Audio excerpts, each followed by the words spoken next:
Good day, grade 10 learners! Welcome to a new session of Valenzuela Live in Mathematics 10. I am Mrs. Beller C. Flaviano from Gente Burcia de Leon National High School. Get your pen, paper, and calculators so we can both solve and enjoy learning today's lesson. Our topic for today is solving problems involving measure of position for group data. At the end of this session, you are expected to approximate the measure of position of group data and solve problems involving measures of position. Have you chosen which strand in senior high school to enroll yet?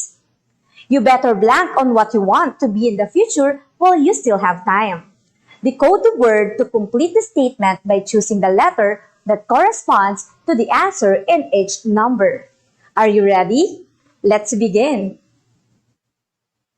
Here's the first question. Which of the following is not equivalent to the median? Is it O, percentile 50, N, decile 5, E, quartile 2, or C, percentile 25? You have 5 seconds. Go!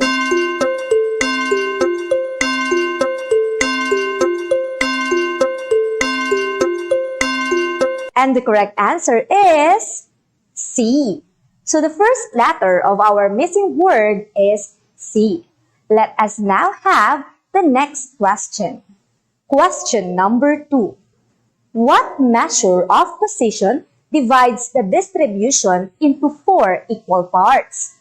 Is it E, percentile, O, quartile, N, decile, or C, median?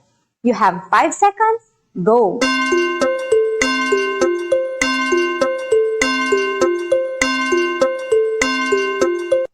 And the correct answer is O.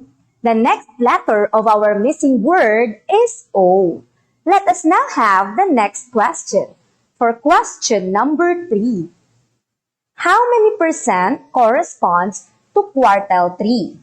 If you will interpret it, is it N, 75%, M, 60%, E, 30%, or L, 25%? You have 5 seconds. Go!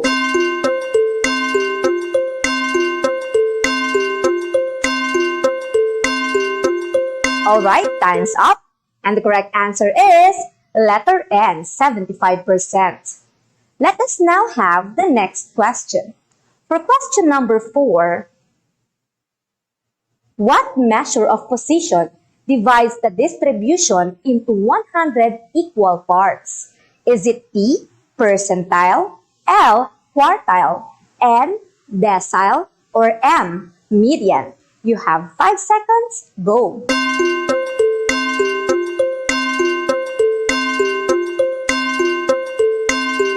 The correct answer is letter T. Okay? So there are now 5 known letters for our missing word. Let us continue answering the remaining questions to decode it completely. For question number 5, which of the following is equivalent to percentile 25? Is it T, decile 2, N, decile 1, L, quartile 2, or M, quartile 1? You have 5 seconds. Go!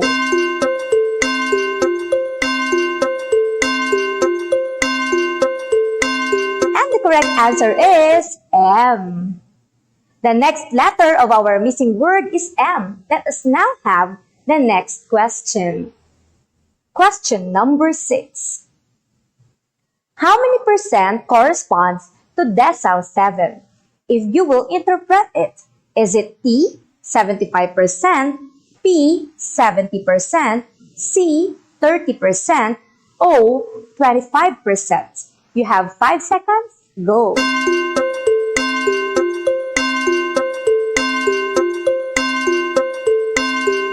Okay, time's up.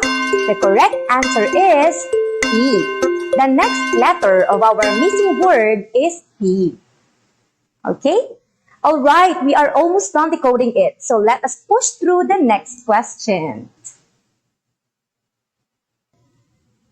What measure of position divides the distribution in 10 equal parts? Is it E, percentile, A, quartile, L, decile, O, median? You have 5 seconds. Go!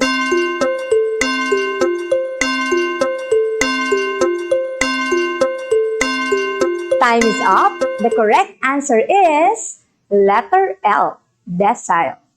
Okay, the next letter of our missing word is L. Let's have question number 8. Which of the following is equivalent to percentile 50?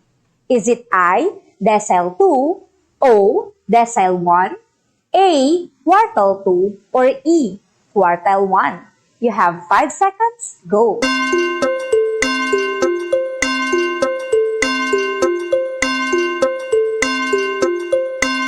The correct answer is letter A. The next letter of our missing word is A. We are now down to the last 2 questions, alright? Let us now have question number 9. Which formula do we use to locate the quartile in ungrouped data? Remember here that N is the total frequency and K is the desired precision, okay? So, is it C, 4 times N times K, or P, Nk over 10, or T, Nk over 4, or is it I, 10 times N times K? Ready? Go!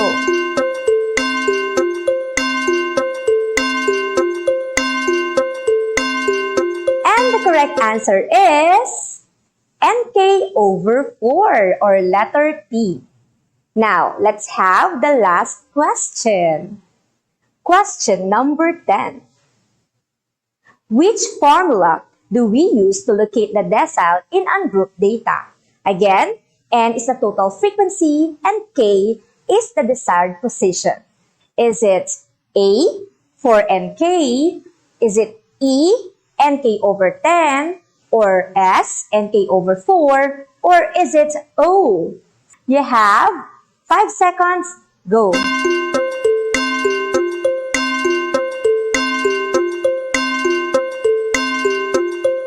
The last letter is letter E.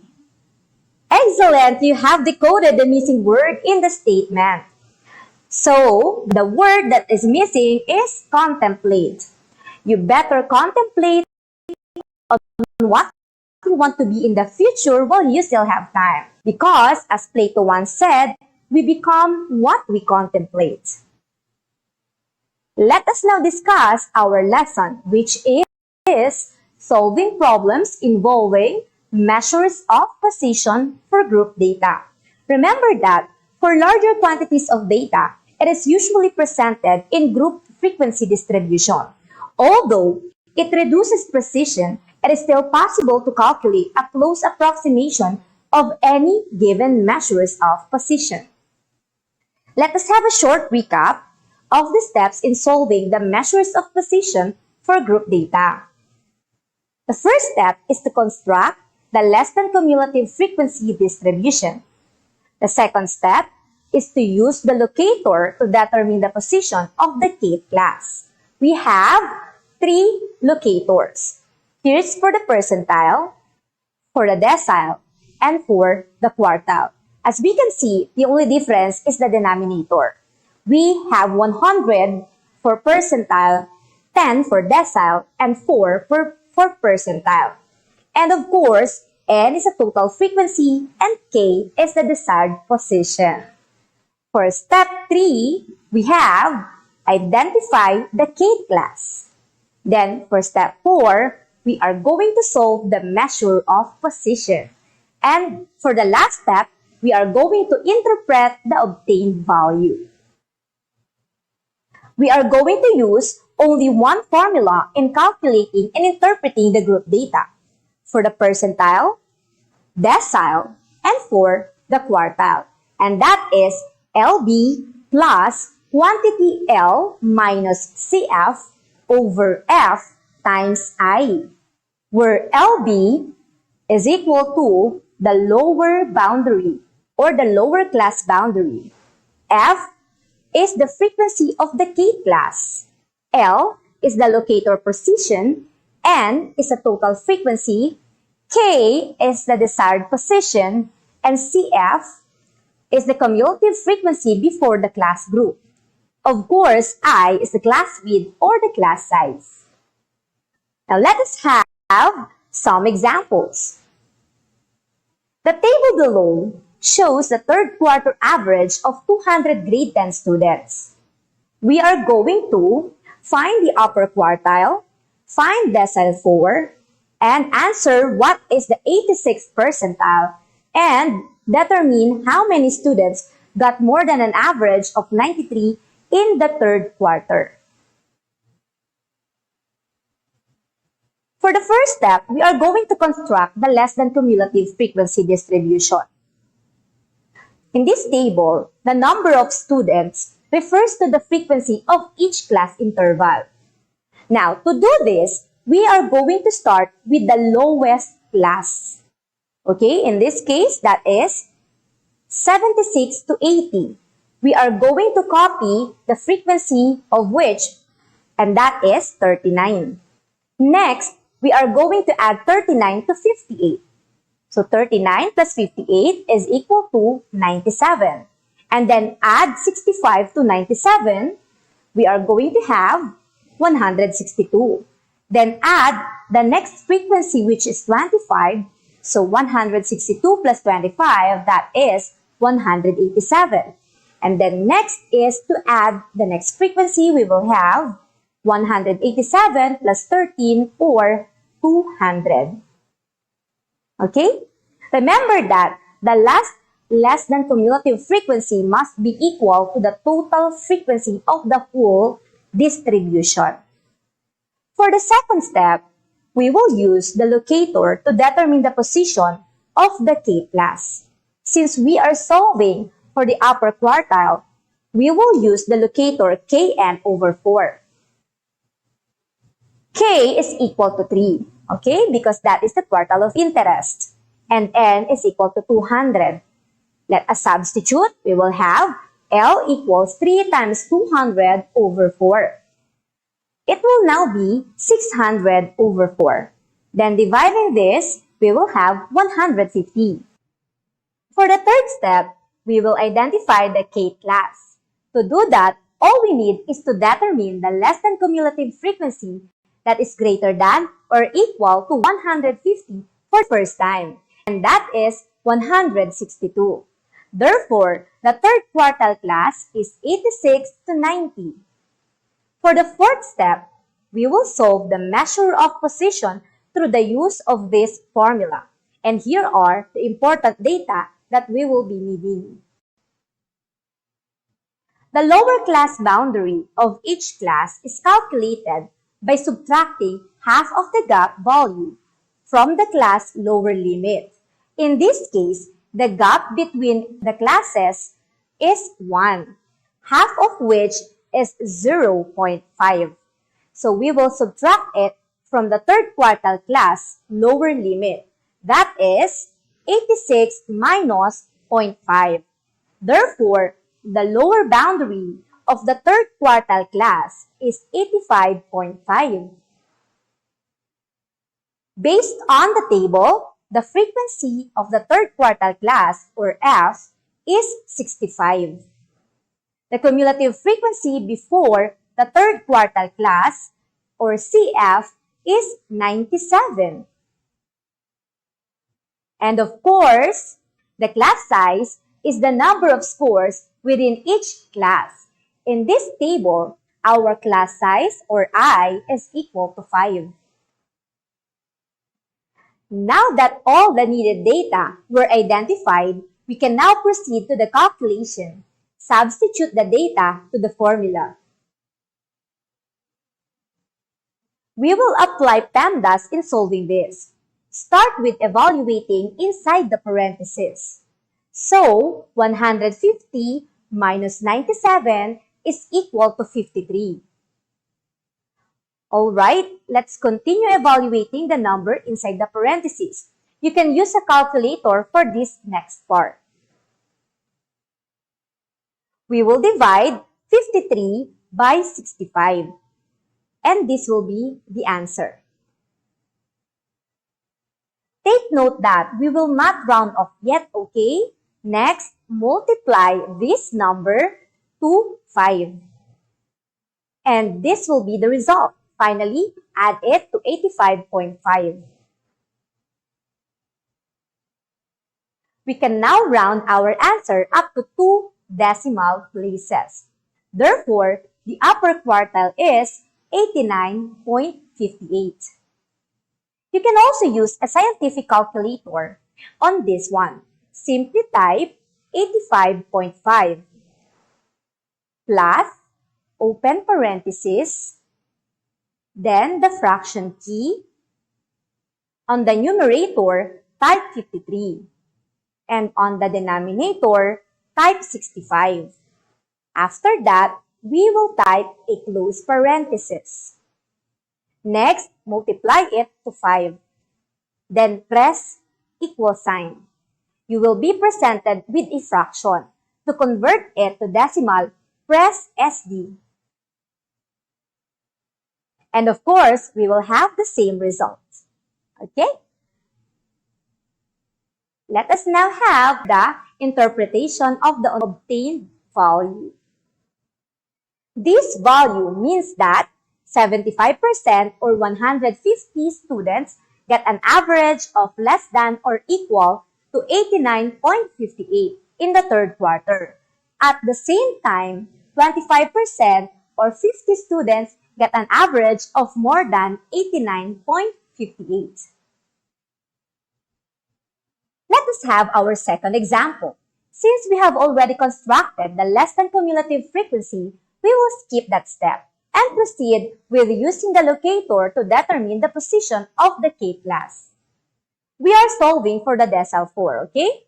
So therefore, we are going to use kn over 10. K is equal to 4, that is the decile of interest, and n is equal to 200.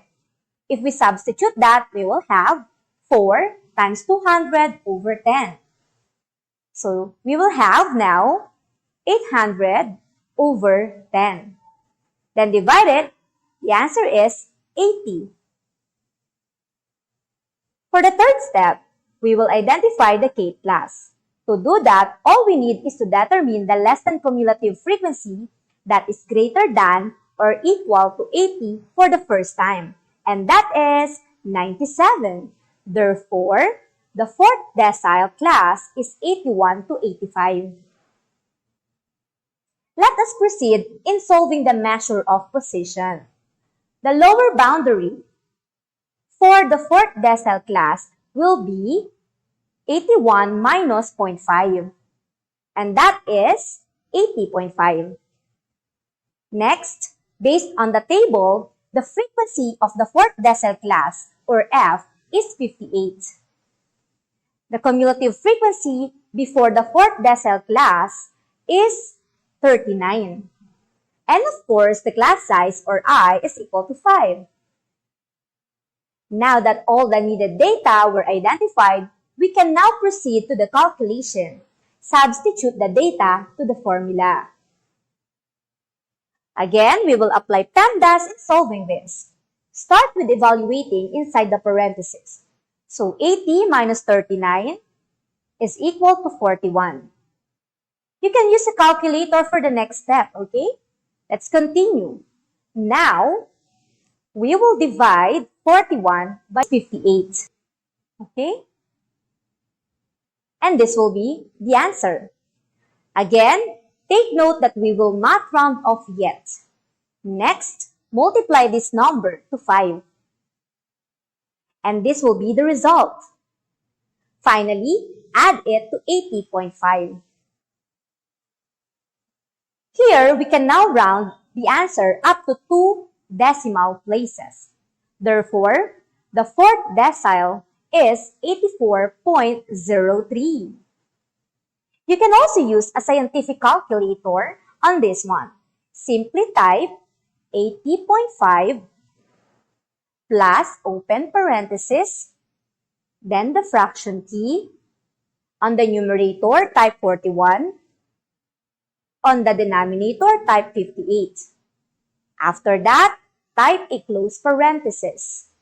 Next, multiply it to 5. Then, press equal sign. You will be presented with this. To convert it to decimal, press SD. And of course, we will have the same result. Okay, let's proceed. For the fifth step, we will interpret the obtained value. 40% or 80 students get an average of less than or equal to 84.03 in the third quarter. At the same time, 60% or 120 students get an average of more than 84.03. Let's proceed to the third example. Again, since we already have constructed the lesson cumulatives table, we are going to skip that step, okay? And proceed to finding the locator. In this example, we are going to answer or we are going to find the 86th percentile. So, we are going to use Kn over 100. K, or the percentile of interest, is 86. And N is 200. If we substitute that, we will have this, 86 times 200 over 100. So, we will have 17,200 divided by 10. Or L equals 172. For the third step, we will identify the K class. To do that, all we need is to determine the less than cumulative frequency that is greater than or equal to 172 for the first time. And that is 187. Therefore, the 86th percentile class is 91 to 95. Let us proceed in solving the measure of position. The lower boundary for the 86th percentile class will be 91 minus 0.5. And that is 90.5. For the frequency, we will have 25. For the cumulative frequency before the 86th percentile class, we will have 162. And our I, or the class size, is equal to 5. Now that all the needed data were identified, we can proceed to the calculation. Substitute the data to the formula. We will apply PEMDAS in solving this. Start with evaluating inside the parentheses. So, 172 minus 162 is equal to 10. You can now use a calculator in evaluating the next part. Let's continue. We will divide 10 by 25. And that is equal to 0.4. Next, multiply it to 5. And the result is equal to 2. Finally, add it to 90.5. Therefore, the 86th percentile is 92.5. Again, you can use a scientific calculator on this one. Simply type 90.5 plus open parenthesis, then the fraction key. On the numerator, type 10. And on the denominator, type 25. After that, type a close parenthesis. Next, multiply it to 5. Then press the equal sign. You will be presented with this. Again, to convert it to decimal, press SD. And of course, we will have the same result.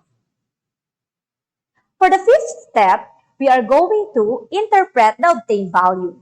This value means that 86% or 172 students get an average of less than or equal to 92.5 in the third quarter. At the same time, 14% or 28 students get an average of more than 92.5. Let's proceed to the fourth example. How many students got more than an average of 93 in the third quarter? In this example, we are going to use the percentile rank because we are given a score. Okay? To use this formula, we will have to identify the following data. N, or the total number of scores, it is also the sum of the frequency. X, or the given score, LB, or the lower boundary, F, or the frequency, and CF, or the cumulative frequency before the class where the score belongs. And of course, I is the class width. N is equal to 200, while X is equal to 93. Since the score 93 belongs to 91 to 95, then we will highlight it to easily identify the lower boundary, the frequency, and the cumulative frequency. The lower boundary is 91 minus 0.5 or 90.5. The frequency or F is 25. The cumulative frequency before the class where X belongs is 162. And of course, our I is equal to 5. Substitute the data to the formula. We will have this. Okay? Let us evaluate 100 divided by 200. And the result is 0.5. We can now use a calculator to compute this one. Applying PEMDAS, we will start with the innermost part of the parenthesis, which is 93 minus 90.5. That is equal to 2.5. Then multiply this number to 25. The result will be 62.5. Next, divide the result by 5. The equal is 12.5. Then add it to 162. The result is 174.5. Finally, multiply it by 0.5. Therefore, the percentile rank is 87.25 or 87. The result means that 87% or 174 students get an average of less than or equal to 93 in the third quarter. At the same time, 13% or 26 students get an average of more than 93. Therefore, to answer our question, the number of students who got more than an average of 93 in the third quarter is 26. Now it's your turn. Grab your pen and paper and try answering the following problems. Are you ready? Let's start. For the first question, we are going to refer to the given table. It shows the 200 students who took an entrance exam to a senior high school. You are going to construct the less than cumulative column. You have 30 seconds. Go!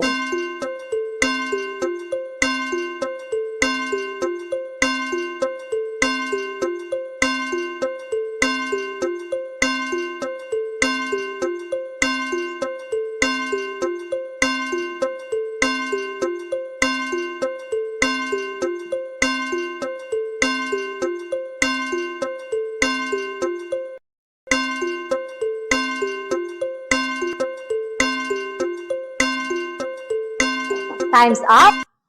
And the answer is this one, okay? Do you have the same answer? That's great. Now, for those who did not get it, let us show how we arrived with that answer. Okay? First of all, we are going to identify which class is the lowest. The lowest class here is 40 to 49. We are going to copy the frequency, that is 8. Then add 8 to the next frequency.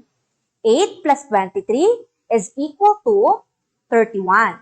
Next, add 31 to 42. We will have 73. Then add 73 to 52. We will have 125. And add 125 to 58. We will have 183. Then add 183 to 17, we will have 200. Let's have the next question. The school announced that the students who scored more than the upper quartile passed the exam. Find the upper quartile, then interpret. You can use a calculator to answer this one. You have 1 minute. Ready? Go!